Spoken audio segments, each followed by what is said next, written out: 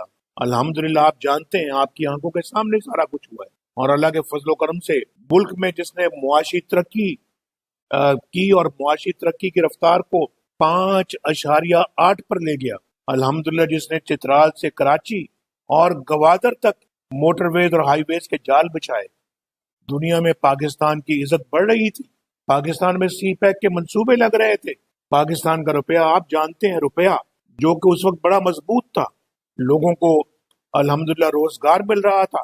اس حکومت نے تو 2 کروڑ لوگوں کو بے روزگار کر دیا، اور ہمارے زمانے میں الحمدللہ غربت ختم ہو رہی تھی، تیزی کے ساتھ کم ہو رہی تھی، اور الحمدللہ 1.5 کروڑ لوگوں کو غربت سے نکالا ہم نے۔ مہنگائی کی شرح 40 سال کی کم ترین سطح پر تھی، لیکن کوئی کب تک عوام کے ساتھ ہونے والی ان زیادتیوں کو برداشت کر سکتا ہے؟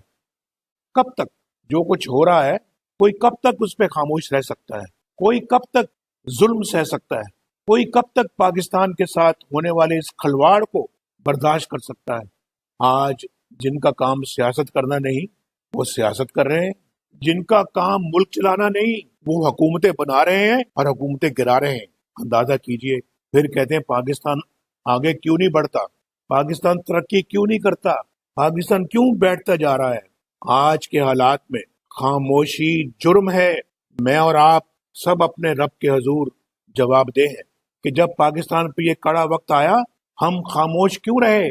چند جرنیلوں نے پورے نظام انصاف کو یرغمال بنا لیا، ہم خاموش کیوں رہے؟ چند لوگوں نے پورے نظام کو سیبوٹاج کر کے رکھ دیا، ہم خاموش کیوں رہے؟ انصاف پسند اور گاڈ فیئرنگ ججوں کے خلاف منصوبے بنتے رہے تو ہم خاموش کیوں رہے؟ جعلی مقدمات میں بے گناہوں کو سزائیں دلوائی گئیں، ہم کیوں خاموش رہے؟ آپ کا ووٹ چوری ہو گیا، ہم خاموش کیوں رہے؟ آر ٹی ایس بند کرایا گیا، آر ٹی ایس بند کروایا گیا، ہم خاموش کیوں رہے؟ اور ریاست کے اوپر ریاست بنائی گئی، ہم خاموش کیوں رہے؟